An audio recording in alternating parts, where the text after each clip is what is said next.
읽으면 남습니다. 내비 책방. 네, 안녕하세요. 내비 책방입니다. 오늘 읽어드릴 책은 삶은 왜 짐이 되었는가입니다. 서울대 박찬국 교수의 하이데거 명강의 21세기 북스입니다. 요새 쇼펜하우어가 굉장히 인기를 많이 끌고 있는데 이 박찬국 교수님의 책 중에 제가 니체에 관한 책을 한번 읽었었던 기억이 납니다. 워낙에 또 좋은 책들을 많이 쓰시는 교수님이셔서 굉장히 또 기대를 가지고 있는데 늘 하듯이 목차부터 한번 훑어보겠습니다. 처음으로 그리고 일러두기 프롤로그 궁핍한 시대의 사상가 하이데거 1장 고향 상실의 시대 고향의 풍요로움 대도시의 빈곤. 이게 좀 반어법인가요? 대도시가 왜 빈곤할까요? 요즘 세상에 좀 살기가 힘들다라는 생각을 가지고 계신 분들이 저만 그러진 않으시리라 생각을 해봅니다. 신들은 떠나버리고 대지는 파괴되었다. 인간은 기술 문명의 주인인가 노예인가? 기술이 워낙 빨리 발전하니까 요새는 좀 무섭기도 해요. 특히 AI 보면 놀라움을 금하지 못하겠더라고요. 이 시대를 지배하는 것은 이성이 아니라 광기다. 2장 과학과 기술에 대한 우상 숭배. 과학과 기술은 과연 인간의 도구인가?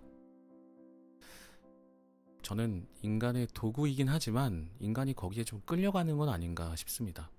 특히나 길거리에서 너무 쉽게 보이는 그 스마트폰 들여다보시면서 걸어가시는 분들 있잖아요.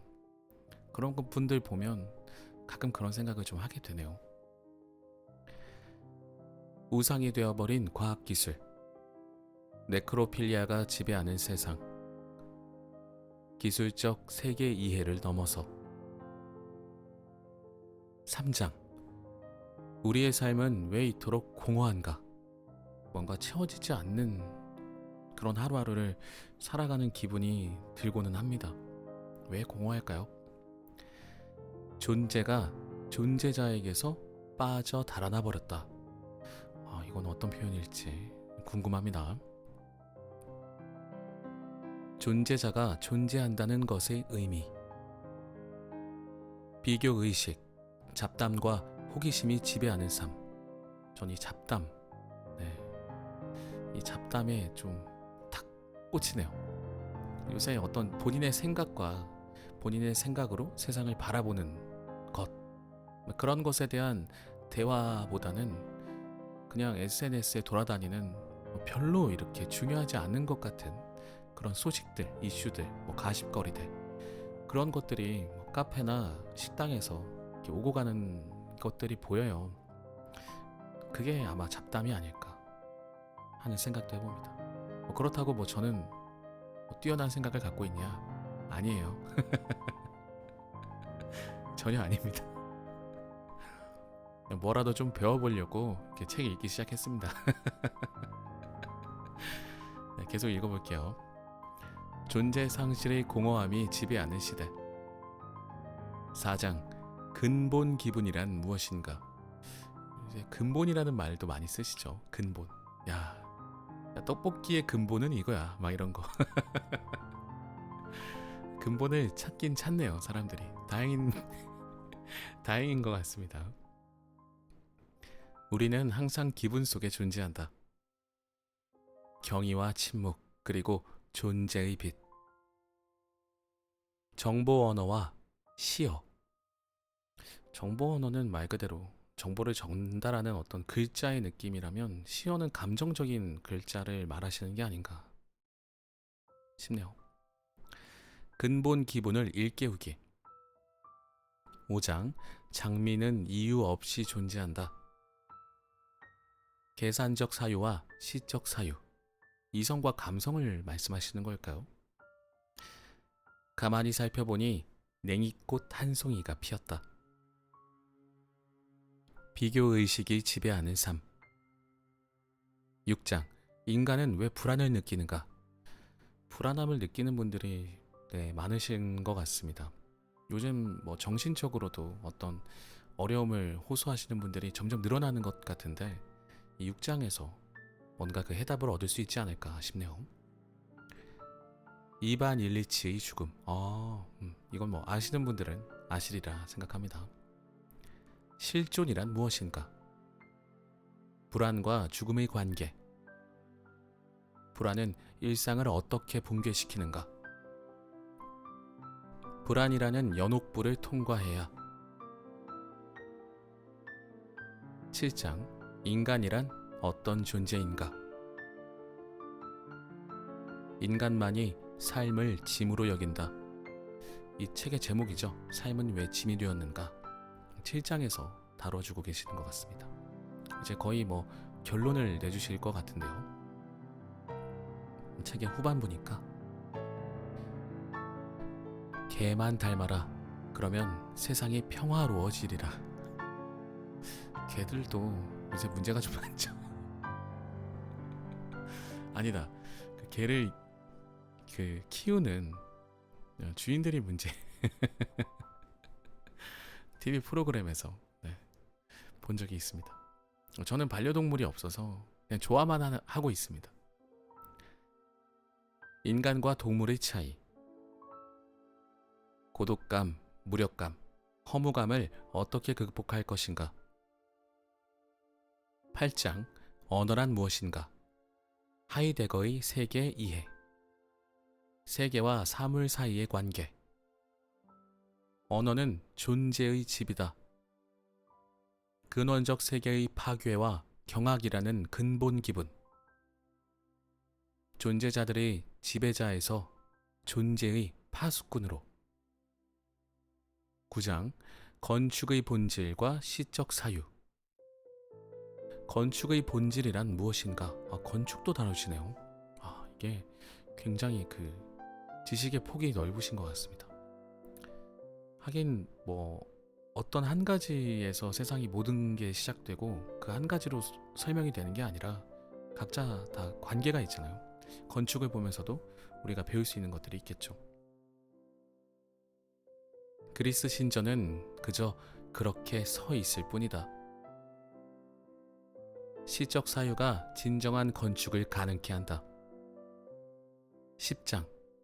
자연은 위대한 사원이다. 단순 소박한 자연에서의 삶. 헨리 데이빗 소로와 하이데거. 자연은 위대한 사원이다. 자연과학은 자연을 왜곡한다. 에필로그. 시인으로서의 삶을 향해. 그리고 끝으로 참고 문헌이 수록이 되어 있습니다. 아무래도 약간의 철학서적이 될 수 있기 때문에 제 지식의 기반으로는 이걸 잘 이해할 수 있을까 좀 걱정도 되는데, 여러분들은 워낙에 또 뛰어나신 분들이실 테니 청취하시면서 많은 것들을 얻어가실 수 있으리라 생각이 들고요. 제가 읽는 부분은 정말 극소수이기 때문에, 정말 조금 부분이기 때문에 여러분들께서 이 책을 직접 읽어보시면서 더 많은 것들을 느끼실 수 있지 않을까 하네요. 자, 이제 본문으로 넘어가 보도록 하겠습니다.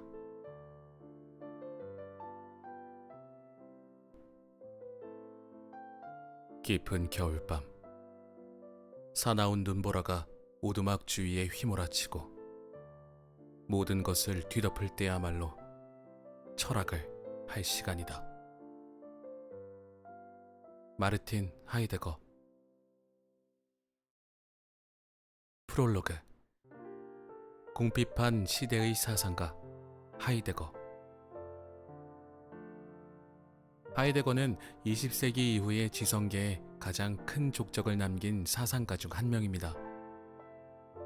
20세기의 거의 모든 철학적 주류, 실존 철학과 현상학, 가다머의 철학적 해석학, 리오타르의 포스트 모더니즘과 데리다, 푸코, 들레주의 후기 구조주의뿐 아니라 마르쿠제와 하바마스의 비판 이론, 한나 아렌트의 정치 철학, 철학적 인간학, 언어 철학, 과학 철학 등에서 우리는 하이데거 철학의 흔적을 쉽게 발견할 수 있습니다. 철학뿐 아니라 문학과 문예 비평, 심리학, 신학, 생태학 등에도 하이데거가 미친 영향은 무시할 수 없습니다. 이러한 엄청난 영향력 때문에 하이데거는 현대의 그 어떤 철학자보다도 유명세를 구가하고 있지만 그의 철학은 난해하기로 악명이 높습니다. 철학을 공부하거나 연구하는 사람들도 하이데거 사상을 제대로 이해하기란 쉽지 않죠. 더군다나 철학의 문외한인 사람에게 하이데거의 글은 도저히 올라갈 수 없는 절벽처럼 느껴질 것입니다.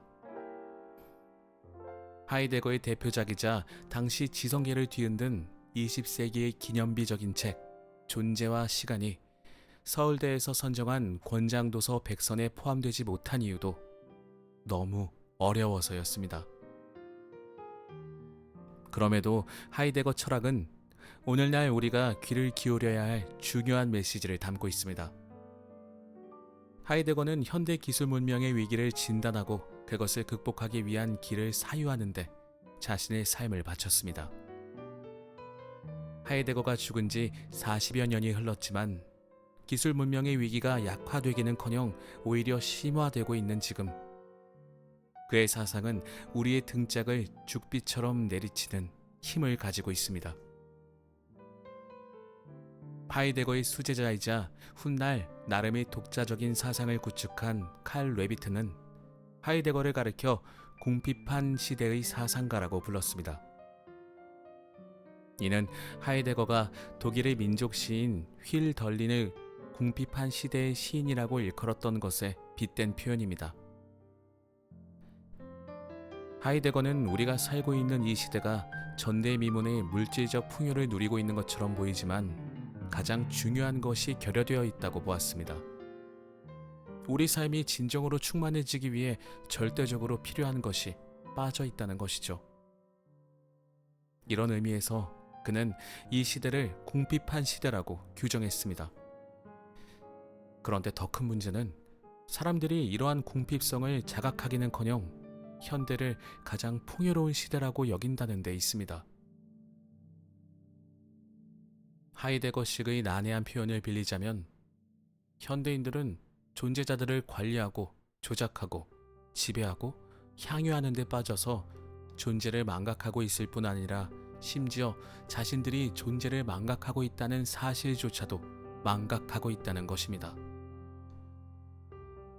하이데거는 우리 시대의 가장 큰 위기가 모든 존재자에 깃들어 있는 성스러움이 사라져버렸다는 데 있다고 보았습니다. 이 시대의 존재자들은 인간이 마음대로 사용할 수 있는 에너지 자원으로 간주되고 있습니다. 하늘과 대지, 산과 강, 그리고 심지어 인간 자신도 한갓 에너지원으로 전락해버렸습니다. 인간이 에너지원이라는 말씀을 들어보니까 저는 그 단어가 생각이 나더라고요. 노동력. 노동력이라는 말 뜻이 사람을 어떤 에너지원으로 보는 거잖아요. 네. 계속 읽어보겠습니다. 산은 산으로서가 아니라 광물 에너지를 담고 있는 자원으로 간주되고, 강 역시 강으로서가 아니라 수력이라는 에너지를 담고 있는 자원으로 여겨지고 있습니다. 하이데거는 20세기에 일어난 두 번의 세계대전, 나치즘이나 공산주의와 같은 전체주의적 지배, 그리고 모든 것을 사고 파는 상품으로 전락시키는 자본주의도 우리가 존재자들의 성스러운 성격을 망각한 데서 비롯된 것으로 보았습니다. 그는 이렇게 성스러움이 존재하지 않는 세계, 인간을 비롯한 모든 것이 기술적으로 처리될 수 있는 자원이나 수단으로 간주되는 세계는 궁핍한 세계일 수밖에 없다고 말합니다. 하이데거는 이 시대의 궁핍이 어디서 비롯되었고 그것을 어떻게 극복할 수 있는가를 자신이 걸었던 사유의 길 전체에 걸쳐 치열하게 고민했던 사상가입니다. 이 점에서 레비트가 하이데거를 궁핍한 시대의 사상가라고 명명했던 것은 참으로 적실했다고 생각합니다. 하이데거는 우리의 삶이 진정으로 충만해지기 위해서는 존재자들의 성스러움을 경험해야 한다고 보았습니다.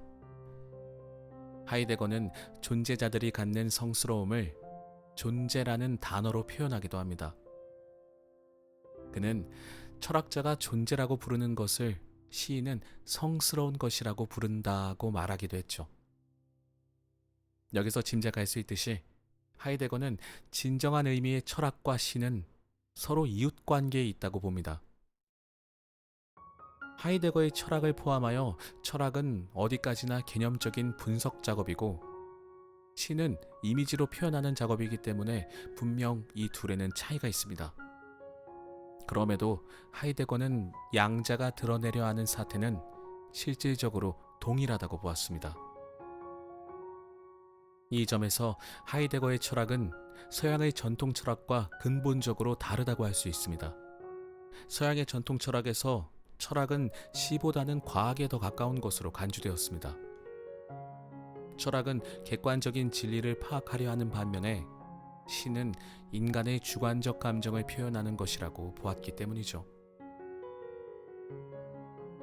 이는 오늘날 대부분의 사람들이 가지고 있는 생각이기도 합니다. 이 점에서 하이데거의 철학, 또 하이데거가 생각하는 시는 전통 철학이나 우리가 일반적으로 생각하는 철학이나 시와 다르다는 사실을 알 수 있습니다. 하이데거 철학에는 여러 의의가 있지만 가장 큰 의의 중 하나는 과학기술 시대의 한계를 직시하고 그 극복 방안으로 시가 갖는 심대한 의미를 드러냈다는 것입니다. 여기서 말하는 시는 예술의 한 분야로서의 시에 그치는 것이 아니라 예술 전반을 포함하는 것이며 더 나아가 모든 참된 예술을 가능하게 하는 시적 태도를 가리킵니다. 따라서 하이데거가 말하는 시인 역시 비단 전문적인 시인뿐 아니라 세계와 사물의 신비, 성스러움에 대해 경의와 공감을 느낄 수 있는 사람을 가리킨다고 할 수 있습니다. 이런 맥락에서 하이데거는 우리가 시를 직접 쓰는 것보다도 오히려 매 순간 시적인 태도로 세계와 사물을 대하면서 사는 것이 중요하다고 이야기합니다. 현대를 과학기술 시대라고 일컫는 데에서도 알 수 있듯이 현대인들은 과학만이 세계와 사물들의 진리를 알려주고 과학적 진리에 입각한 기술만이 인간이 부딪히는 문제들을 효과적으로 해결해 줄 수 있다고 생각합니다. 그러나 하이데거는 과학은 인간을 비롯한 사물들을 관리하고 조작하고 통제할 수 있는 정보를 알려줄 뿐 사물들의 진리를 전해주지는 않는다고 봅니다. 이러한 사실은 과학적인 정보를 아무리 종합해 본다 해도 살아있는 꽃 한 송이조차 만들 수 없다는 데서 단적으로 드러납니다. 와, 이 부분은 밑줄을 좀 긋고 가겠습니다.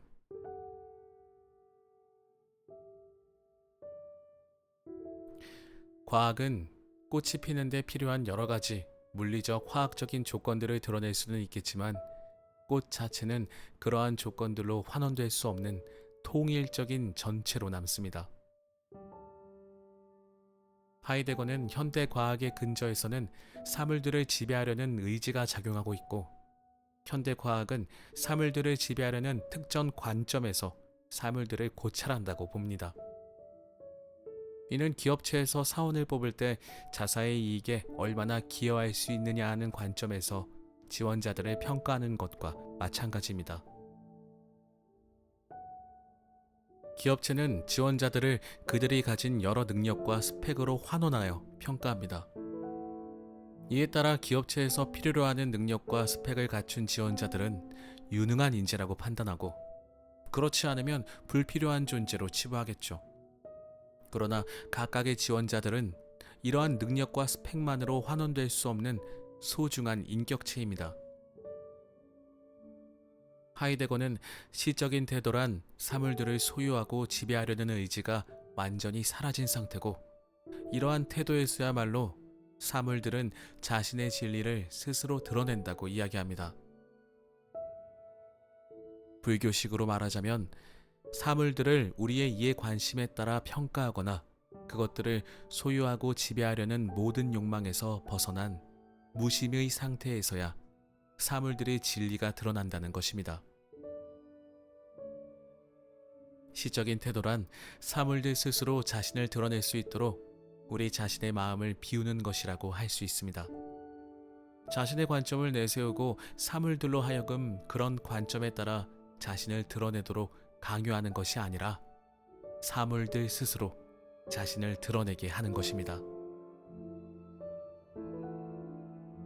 현대는 존재자들을 지배하고 정복하려는 의지와 계산적인 이성만이 발달해 있을 뿐, 존재자들과 교감을 나누는 시적 정서는 사라지고 있는 시대입니다. 현대인들은 시인이 아니라 존재자들을 관리하고 지배하는 기술인 내지 경영인으로서 살고 있습니다. 대학 교육 역시 시인으로서의 인간을 배출하는 것보다는 기술인이나 경영인을 배출하는 것에 더 큰 목표를 두고 있습니다. 대학에서도 사회에서도 사람들은 사물들의 진리를 드러내고 그것과 교감하는 치열을 익히기보다 사물을 관리하고 지배하는 데 사용될 수 있는 정보 언어를 배우는 것에만 급급합니다. 기술인 내지 경영인으로 사는 현대인들은 의식적 혹은 무의식적으로 삶의 고독감이나 허무감을 느낍니다. 그리고 자극적인 오락과 향락에 탐닉함으로써 고독과 허무로부터 벗어나려 합니다. 이렇게 공허하고 삭막한 현대의 정신적 상황에서 하이데거는 현대 기술 문명의 본질과 위기를 드러내면서 우리 삶이 나아가야 할 방향을 제시하고자 했습니다. 그리고 하이데거는 이러한 방향을 우리가 시인으로서 지상에 거주하는 것에서 찾고 있습니다. 하이데거는 인간의 소명을 시인으로서 지상에 거주하는 것이라고 말합니다. 시인으로서 지상에 거주한다는 것은 지상의 모든 인간과 사물의 성스러운 신비를 경험하면서 산다는 것을 의미합니다. 하이데거는 오직 인간만이 이러한 소명을 가지고 있고, 이러한 소명에 따라 살 경우에만 우리 삶에 참된 기쁨이 주어질 수 있다고 봅니다. 이러한 하이데거의 사상은 요사이 철학계에서도 각광받고 있는 진화론과는 철저하게 대립된다고 할 수 있습니다. 진화론에서는 인간은 동물과 본질적으로 다를 바 없고, 동물처럼 단순히 생존과 번식을 원할 뿐이며, 인간의 모든 행위는 생존과 번식을 위한 수단에 불과하다고 이야기합니다. 이러한 진화론의 입장에서 보면 시라는 것은 암컷을 유혹하기 위한 수컷 공작의 화려한 날개 같은 것에 지나지 않겠죠. 그러나 하이데거는 인간은 다른 동물들과 본질적으로 다르다고 봅니다. 심지어 인간의 손은 원숭이의 손과 근본적으로 다르다고 말합니다. 인간의 손은 동물의 손과 달리 사물의 아름다움과 신비로움을 표현할 수 있기 때문입니다. 하이데거에게 인간이 시인으로 산다는 것은 단순히 생존과 번식을 위한 것도 아니고, 생존과 번식이 확보된 여유로운 상태에서 누리는 사치스러운 것도 아닙니다. 시인으로 산다는 것은 우리 인간이 인간답게 살 수 있는 유일한 길입니다. 이 책에서 저는 과학기술 시대라고 불리는 현대 사회의 위기와 한계, 그리고 극복에 대한 하이데거의 사상을 깊이를 잃지 않으면서도 최대한 쉽게 소개하려고 합니다.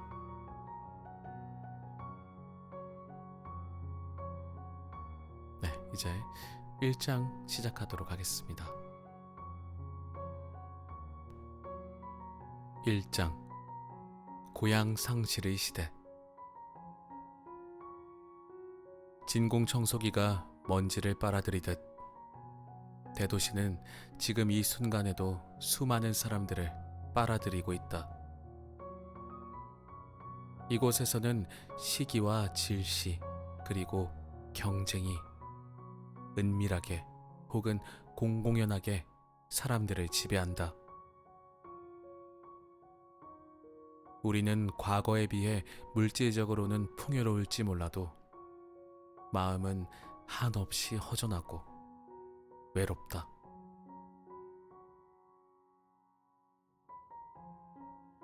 세계는 황폐해졌고 신들은 떠나버렸으며 대지는 파괴되고 인간들은 정체성과 인격을 상실한 채 대중의 일원으로 전락해버렸다.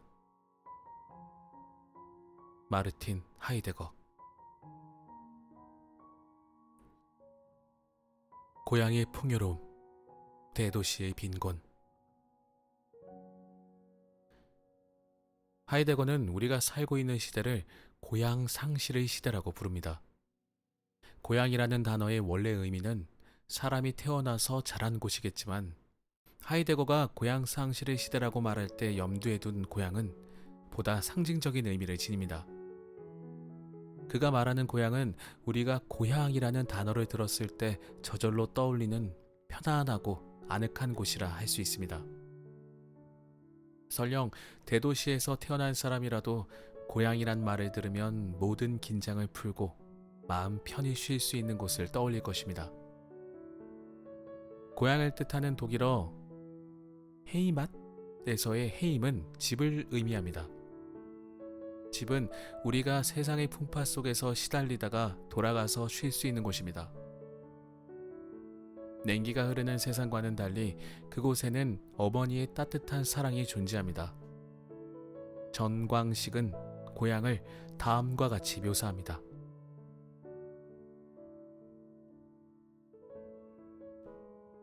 고향은 우리가 적응하기에 바쁜 급변하는 세계가 아니라 예스러운 안정된 삶의 세계를 가리킨다. 고향은 무엇인가 은닉되어 있고 순수한 삶의 세계를 가리킨다. 고향은 도회지처럼 노출된 때 묻은 공간이 아니라 감춰져 있으면서 아직 순수성을 간직한 세계를 의미한다. 고향은 자연을 압도하는 대도시와는 달리 자연에 안겨있는 아늑한 곳을 가리킨다.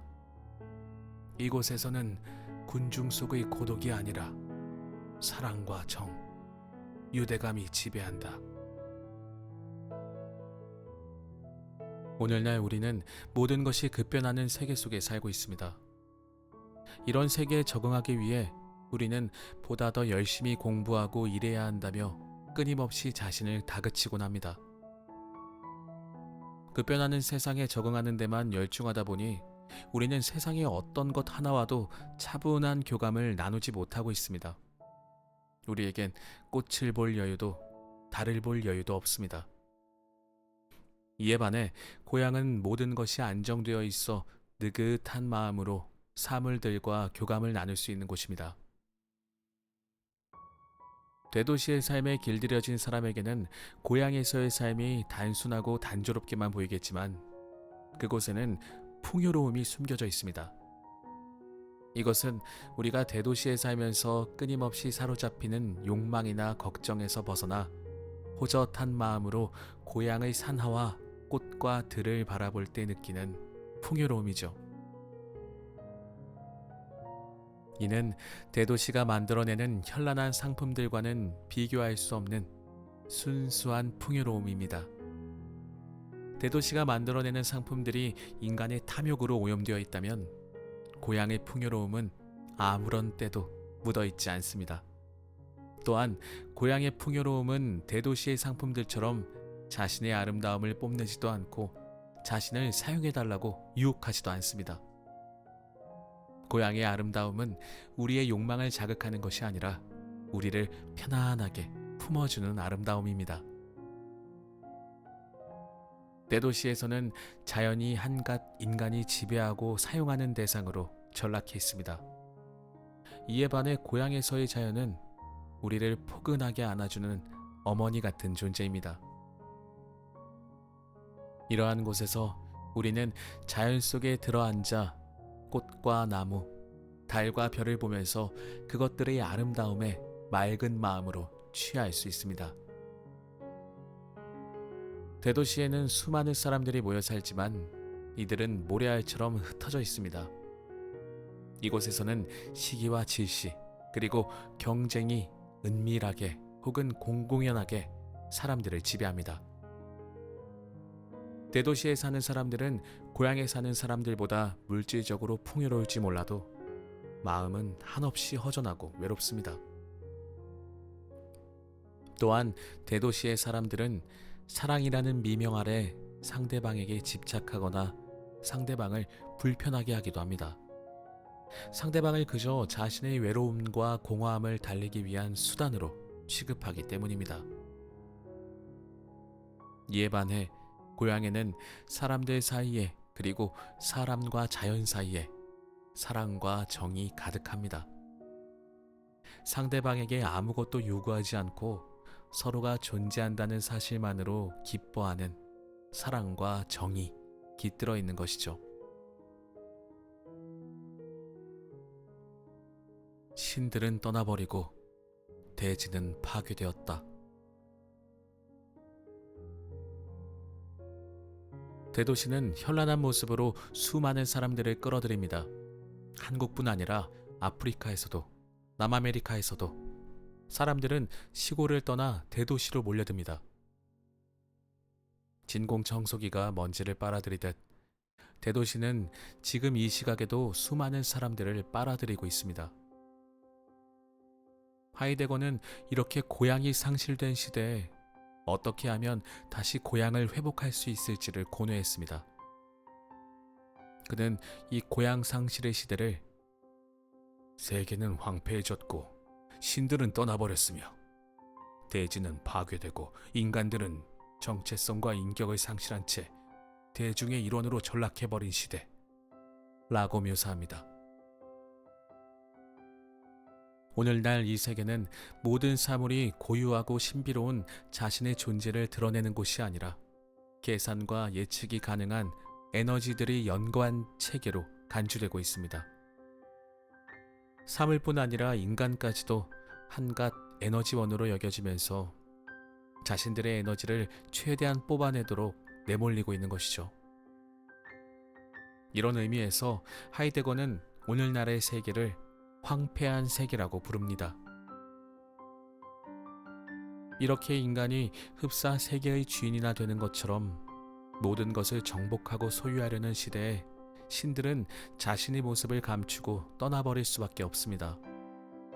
우리는 간혹 기차를 타고 가면서 멀리 보이는 평화로운 시골 마을에 마치 신들이 깃들어 있는 것 같은 느낌을 받을 때가 있습니다. 그 마을과 그 마을의 모든 것이 신들의 비호 속에 있는 것처럼 느끼는 것이죠. 자신이 사는 곳을 신들의 비호 속에 있다고 느낀다면 인간은 자신이 세계의 주인이나 되는 것처럼 행사할 수 없을 것입니다. 그러나 오늘날 사람들은 자신들이 마치 신이라도 된 듯 모든 사물을 지배하려 합니다. 대지 역시 수많은 에너지 자원을 매장하고 있는 것으로 간주하면서 무자비하게 파헤치고 유린하고 있습니다. 이에 대해 하이데거는 이렇게 이야기합니다. 하이데거의 말을 듣기 전에 오늘날 사람들이 모든 사물을 지배하려 합니다 라는 이 부분에서 저는 요새 좀 이슈가 되고 문제가 되고 있는 그 어떤 타인을 향한 비방, 모욕 뭐 이런 것들이 좀 떠오르네요. 내가 이 사람을 몰라도 내가 이 사람에 대해서 평가를 하고 뭔가 잘잘못을 따지면서 이 사람에게 어떤 영향력을 행사하려고 하는 듯한 그런 사회 현상 문제들이 좀 떠올랐습니다.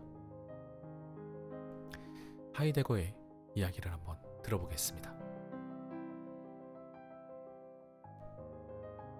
어떤 하나의 지대는 석탄과 광물을 내놓도록 닥달당한다. 지구는 이제 재탄장으로서, 대지는 한갓 광물의 저장고로서 나타난다. 농부들이 이전에 경작하던 밭은 그렇지 않았다.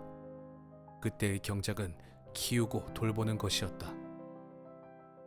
농부의 일이란 토지를 닦다라는 것이 아니라 씨앗을 자신의 생장력에 맡기고 그것들이 잘 자라도록 보호하는 것이었다.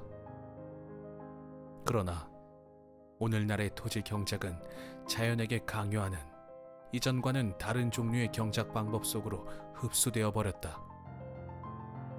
그것은 자연을 닥달한다는 의미에서 강요한다. 경작은 이제 기계화된 식품 공업일 뿐이다.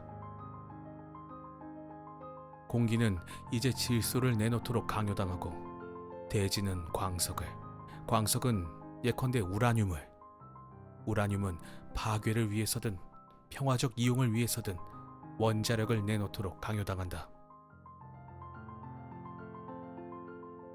하이데거는 이 글에서 농사를 예로 들어 과거와 오늘날을 비교합니다. 근대 이전의 농부의 일이란 씨앗이 스스로 잘 자라도록 돕는 것이었습니다. 그러나 오늘날 행해지는 농사는 식물에게 인위적으로 비료를 주고 씨앗을 개량하는 등 온갖 조작을 가함으로써 인간이 원하는 식품을 가능한 한 많이 내놓도록 강요하는 것이 되었습니다. 이러한 강요는 유전자 조작을 통해 극에 달하고 있습니다. 저는 여기까지 딱 이 부분을 읽어봤을 때 저는 교육 시스템이 좀 비슷하지 않을까 하는 생각이 들었는데요. 예전에는 그냥 아이들끼리 어울리면서 사회를 배우고, 그리고 집에서 혹은 주변 사람들을 통해서 말과 표현을 배우고, 어떤 예의와 범절을 배우고 그랬다면, 요새는 그냥 딱 정해져 있잖아요. 인위적으로. 유치원은 영어 유치원 혹은 사립 유치원, 그때부터 시작이 되어서 과외며 어떤 교습이며 이 여러 가지 교육들을 막 꾸겨 넣음으로써 아이를 최대한 빠른 기간 내에 많은 것들을 이룰 수 있도록 그렇게 강요하는 어떤 교육 시스템으로 좀 변질이 되어버렸죠. 근데 이것이 부모님 혹은 본인의 어떤 결정에 따라서 잘못되었다, 잘했다라고 얘기하는 것보다는 이 사회적인 현상 자체가 이렇게 변했기 때문이 아닐까 싶습니다. 그래서 지금 이 시대가 황폐한 시대가 된 것이겠죠. 하이데거의 지적이 정말 너무 예리합니다. 이어서 읽어보겠습니다. 하이데거는 근대 이전의 기술과 오늘날의 기술은 본질적으로 그 성격이 다르다고 봅니다. 근대 이전에는 자연이나 사물이 가지는 각각의 고유한 존재 방식을 인정했습니다.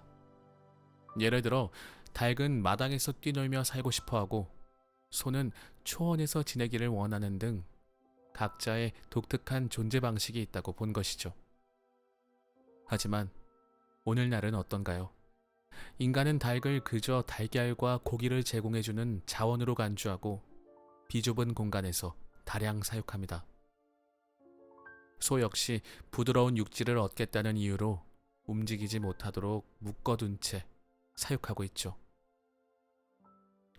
살아있는 것들에 대해서조차 고유한 존재 방식을 인정하지 않는 상황이니 무기물에 대해서는 더 말할 필요가 없을 것입니다. 대지는 광석을, 광석은 우라늄을, 우라늄은 원자력을 내놓도록 강요당한다. 라고 하이데거가 말한 것처럼 모든 것이 인간의 욕망에 부응하도록 강요되고 있습니다. 하이데거는 다시 이렇게 이야기합니다. 기술적 인간은 계란, 우유, 고기를 선사하는 가축들을 마주하고 있는 것이 아니라 순전히 계란, 우유, 고기 공급원, 이것들은 그 이외에 아무것도 아니다. 마치 이렇게 그 모든 것들을 마주하고 있다. 그는 편리한 전기를 일으켜 인간의 노동을 가볍게 해주는 강이 아니라 수압 제공원을 마주하고 있다. 석탄과 광석을 보장해주는 대지가 아니라 석탄 또는 광석 저장고를 마주하고 있다. 어디에서나 똑같은 과정이 진행되고 있다. 즉, 사물들이 순전히 기술적인 요구의 관련점 안으로 사라져버린다. 이제는 그러한 관련 안에 들어설 수 있는 것만이 중요하며, 아니, 그런 것만이 존재하는 것으로 통용된다. 여기에 주체가, 그리고 저기에 대상이 아니라 욕구와 욕구 충족의 수단이라는 두 극 사이의 연관만이 있을 뿐이다. 우리는 강이 배를 다닐 수 있게 해주고 전기를 일으키는 등 우리 삶을 편리하게 해준다고 생각합니다. 하지만 강을 단순히 수력 제공원으로만 여길 뿐 강이 가지는 자체적인 고유한 존재를 인정하지 않습니다. 대지 역시 자체적이고 고유한 존재임을 인정한 후 사용하는 것이 아니라 그저 석탄과 광석을 제공해주는 저장고로만 취급할 뿐입니다. 오늘날 세계에서 인간은 한갓 욕망의 덩어리로 존재할 뿐이고 사물들은 그러한 욕망을 충족시키는 수단으로 여겨지고 있다는 것이죠. 이러한 현실에서 우리는 스스로를 기술 문명의 주인이라 자부합니다. 그런데 과연 우리가 기술 문명의 주인이라 말할 수 있을까요? 인간 개개인 역시 하나의 에너지 자원으로만 여겨지고 있는 것은 아닐까요? 인간은 기술 문명의 주인인가, 노예인가? 오늘날 우리는 인적 자원이라는 말을 즐겨 쓰곤 합니다. 인간도 에너지를 담고 있는 하나의 자원으로 간주되고 있다는 뜻이겠죠. 물론 인간의 에너지는 다른 사물들이 가지고 있는 에너지를 뽑아내고 그것을 효율적인 에너지로 변환시킬 수 있다는 점에서 여타 사물들의 에너지와는 본질적으로 다른 성격을 갖습니다. 인간이 한갓 에너지로 간주되고 있다는 사실은 기술 문명의 견인차인 기업들이 사람들을 채용하고 해고할 때 노골적으로 드러납니다. 기업은 육체 노동자를 육체적인 에너지로, 정신 노동자를 정신적인 에너지로 평가합니다. 어떤 사람의 에너지가 기업의 이익을 위해 효율적으로 사용될 수 있다고 평가되면 그 사람은 채용되거나 자리를 보존할 수 있지만 그렇지 않으면 폐기 처분되는 것이 현실입니다. 대체 불가능한 고유한 하나의 인격으로 여겨지기보다는 다른 사람으로 얼마든지 대체될 수 있는 에너지로 취급되는 것이죠. 또한 인간들은 하나의 관리 체계 속에서 철저하게 조직되어 자신의 에너지를 최대한 내놓도록 강요당하고 있습니다. 이는 기업에서 가장 전형적으로 나타나는 현상입니다. 자연에 포함되어 있는 에너지를 효과적으로 발굴해내고 그것을 인간에게 유용한 것으로 만들기 위해서는 인간 자신부터 기술적으로 조직되고 지배되어야 하기 때문이죠. 기술 시대를 살아가는 인간 개개인은 자연으로부터 에너지를 효과적으로 뽑아낼 수 있는 기능인자로 조직되는 동시에 각자의 육체적, 정신적 에너지를 최대한 동원하도록 강요당합니다. 인간도 모든 자연물과 마찬가지로 에너지원에 불과한 것으로 취급됨으로써 인간과 물질의 차이는 소멸되고 맙니다. 하이데거는 이렇게 말합니다. 대지와 대기권은 원자재가 된다. 인간은 설정된 목표를 위해 투입되는 인간 재료가 된다. 인간은 가장 중요한 재료이기 때문에 오늘날의 화학적인 탐구를 근거로 하여 볼 때 어느 날 인간 물질의 생산을 위한 공장이 세워질 수 있다는 사실을 예견할 수 있다. 여기서 하이데거는 인간을 인공적으로 만들어낼 수 있는 날이 올 것이라고 예견합니다. 하이데거가 이 말을 했을 때는 1942년이었습니다. 유전자 조작을 통해 인간이 원하는 인간을 만들어낼 수 있다는 사실이 아직 알려지지 않았던 시대였죠. 하이데거는 또한 이렇게 이야기합니다. 기술적으로 조직된 인간의 전 지구적 제국주의를 통해서 인간의 주관주의는 정점에 도달한다. 이러한 정점으로부터 인간은 획일적으로 조직화된다. 이러한 회귀라는 대지에 대한 완전한, 즉 기술적인 지배의 가장 확실한 수단이 된다. 주체성이라는 근대적 자유는 그에 상응하는 객체성 안에서 철저히 소진한다. 약간 어렵죠? 문구 하나하나를 짚어보는 식으로 인용문을 검토해 보겠습니다. 기술적으로 조직된 인간의 전 지구적 제국주의란 현대 기술 문명에서 인간이 자신들을 기술적으로 조직하여 지구를 지배하려 한다는 뜻입니다. 이 점에서 하이데거는 오늘날 주관주의가 정점에 달해 있다고 봅니다. 그러나 인간이 지구를 지배하는 과정은 각각의 인간이 거대한 사회적 조직 체계 내에서 기술적으로 관리되고 처분될 수 있는 객체로 전락하는 과정이기도 합니다. 이렇게 인간들이 하나의 기능인자나 기술적 부품으로 관리되고 처분되는 것이야말로 대지나 지구를 기술적으로 지배하는 가장 확실한 수단입니다. 현대인들은 자신들이 지구의 주인이자 자유로운 주체라고 생각하지만 사실은 사회적 조직 체계의 관리와 처분에 내맡겨져 있는 객체에 불과합니다.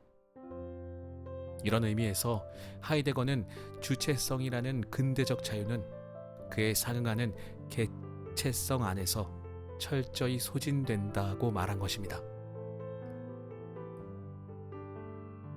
이 시대를 지배하는 것은 이성이 아니라 광기다. 인간 개개인을 비롯한 모든 사물을 기술적인 처리 대상으로 격화시키고 그것들로 하여금 끊임없이 자신들의 에너지를 내놓도록 몰아대는 현대 세계를 하이데거는 몰아세움의 세계라고 부릅니다. 현대는 국경과 문화를 넘어 모든 인간과 사물을 계산 가능하고 변환 가능한 에너지로 환원시켜 나가는 어떤 익명의 힘이 지배하고 있습니다.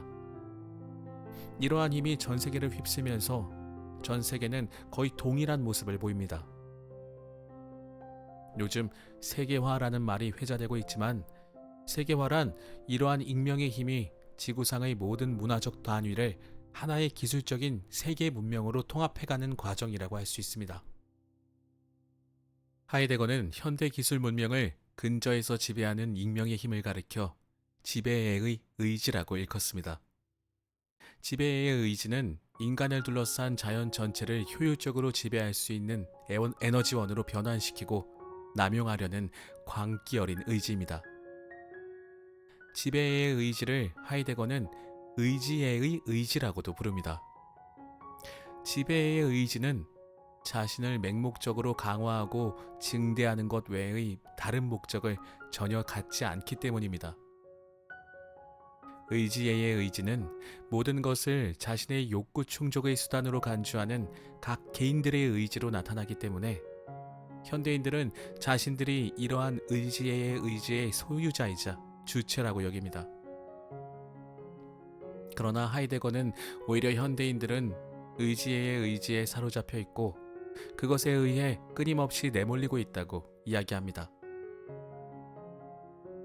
의지가 개별적인 의지 소유자로 인격화됨으로써 마치 의지애로의 의지가 이러한 인격들에서 비롯되는 것처럼 보인다.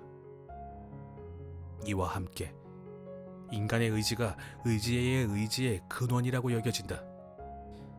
그러나 사실은 인간이 의지의 의지의 본질을 경험하지 못하면서 그것에 의해 의지되는 것이다. 하이데거가 말하는 의지의 의지는 쉽게 풀이하자면 자연 전체를 지배하고 소유하려는 탐욕이라 할 수 있습니다. 우리는 자신이 탐욕의 주체라고 생각하고 이러한 탐욕을 언제든 버릴 수 있다고 생각하지만 사실 우리는 탐욕의 노예입니다. 탐욕은 항상 보다 더 큰 탐욕을 불러일으킵니다. 인간의 탐욕은 크게는 우주 전체를, 작게는 미립자라는 물질의 가장 작은 부분까지 파헤쳐 들어가 지배하려 합니다. 이처럼 모든 것을 에너지원으로 전락시키는 기술 문명의 탐욕스러운 광기는 제1차 세계대전과 제2차 세계대전에서 가장 노골적으로 드러났습니다. 두 번의 세계대전에서 인간과 자연은 철저하게 에너지원으로 남용되었고, 전쟁에서 이기기 위해 모든 국가는 자연과 인간이 가지고 있는 에너지를 총동원했습니다.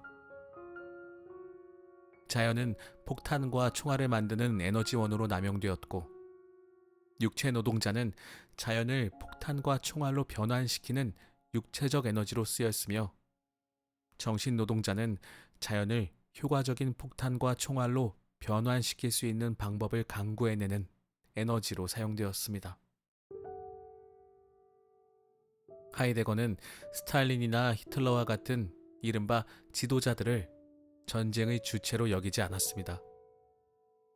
그들 역시 자신들이 통제하지 못하는 지배의 의지의 하수인이라고 보았기 때문입니다.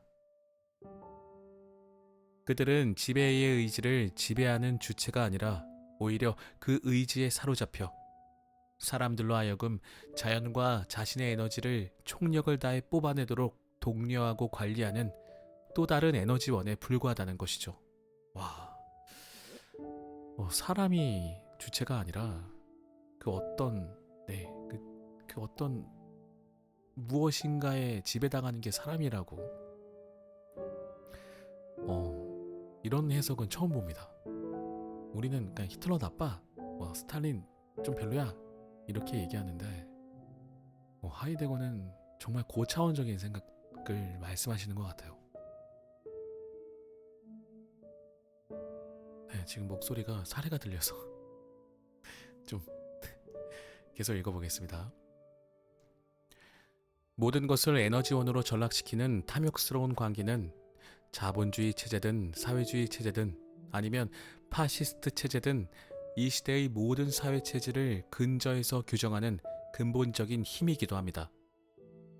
하이데거에게 있어 자본주의나 사회주의, 나치즘 간의 차이는 인간을 비롯한 모든 사물이 자신들의 에너지를 최대한 발휘하도록 조직하는 방식들 간의 차이에 불과합니다.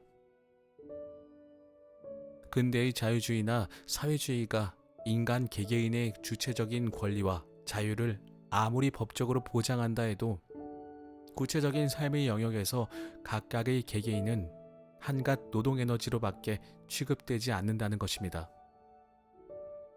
물론 하이데거의 견해에는 현대 문명이 갖는 성격을 단순화하는 면이 있는 것도 사실입니다. 그러나 하이데거의 이러한 주장은 현대가 갖는 근본적인 특성을 오히려 드러냈다고 볼 수 있습니다. 자본주의든 나치즘이든 사회주의든 우리 시대에 나타난 거대한 사회 체제들을 살펴보면 각 체제 간의 차이에도 불구하고 간과할 수 없는 동일성이 존재함을 부정할 수 없습니다. 자본주의는 시장 경제를 통해 사람들을 사고 팔 수 있는 노동 에너지로 환원시키고, 나치즘이나 공산주의는 사람들을 국가의 전체적인 계획을 위해 사용할 수 있는 기술 부품으로 만들어버리기 때문입니다. 요즘 시대는 세계대전 같은 대규모 전쟁이 딱히 일어나지 않기에 언뜻 평화가 지배하고 있는 것처럼 보입니다. 그러나 하이데거는 현대 기술 문명에서 전쟁 상태와 평화 상태 사이에는 본질적인 차이가 없다고 봅니다. 하이데거는 항상 우리가 이렇게 상반된다고 보는 개념들을 좀 이렇게 본질적인 차이가 없다라고 보실 수 있는 어떤 생각을 갖고 계신 것 같아요. 왜 그런지 계속 더 읽어봐야 저도 조금은 알 수 있겠지만 굉장한 사상이지 않나 싶네요. 과거처럼 무력에 의한 전쟁은 아니더라도 경제 전쟁이 일어나고 있고, 각국이 그 전쟁에서 승리하기 위해 자연과 인간의 에너지를 최대한 뽑아내고 있는 것이 오늘날의 실상이기 때문입니다. 과학기술 시대라 불리는 지금의 세계는 가장 이성적인 세계인 것 같지만 하이데거가 보기에는 광기가 지배하는 시대입니다. 하이데거가 아니더라도 제대로 정신을 차리고 우리 주변을 바라보면 이 시대는 미친 시대라는 생각을 누구나 하게 될 것입니다. 니체는 하이데거와는 다른 맥락에서지만 한때 유럽은 거대한 정신병원이다는 진단을 내리기도 했죠. 지금 이 순간에도 생태계는 계속 무너지고 지구를 순식간에 파괴할 수 있는 무기들은 계속 만들어지고 있습니다. 또한 수많은 사람들은 갖가지 종교적 이념과 정치적 이데올로기의 희생양이 되고 있습니다. 이 광기의 시대를 우리는 어떻게 극복할 수 있을까요? 네, 이렇게 1장이 마무리가 되었습니다. 이 책이 전체적으로 10장까지 있었던 것으로 기억을 하는데 이제 1장입니다. 그리고 제가 읽을 부분은 딱 여기까지입니다. 와, 읽으면서 너무 놀랐습니다. 우리는 광기의 시대에 살고 있고 어느 인격적, 정신적으로 대우받지 못하고 하나의 그냥 에너지원으로 소비되고 있다라는 이 하이데거의 말에 과연 그래? 이거 맞나? 진짜일까? 계속 부정하고 싶은 거죠. 읽으면 읽을수록 이 말이 너무 맞고 오히려 우리의 삶을 풍요롭게 해주는 것들 있잖아요. 좋아하는 취미생활, 여행이라든지 좋은 어떤 예술 작품을 본다든지 간단하게 영화나 책을 본다든지 이런 것들도 우리를 더 효율적으로 약간 몰아세우기 위해 짜내기 위해서 이 세계가 제공하고 있는 어떤 방법이지 않나? 네, 여행 다녀와. 그 다음에 또 너의 노동력을 최대한 짜내봐. 이런 식으로. 약간 보이지 않는 힘이라고 했나요? 네. 뭔가 보이지 않는 의지라고 했나? 그것이 이 세계를 움직이고 있다고 말씀을 하셨는데 그게 뭔지 모르겠어요. 그게 진짜 실존하는 것인지 아니면 실존하지는 않지만 뭔가 어떤 분위기? 사상으로서 떠돌아다니는 것인지 좀 궁금하긴 합니다. 익명의 힘. 익명의 힘이라는 것을 지금 얘기하셨는데 과연 뒷부분에서 이 책의 뒷부분에서 그 익명의 힘이 무엇인지 알 수 있을지 또한 궁금해집니다.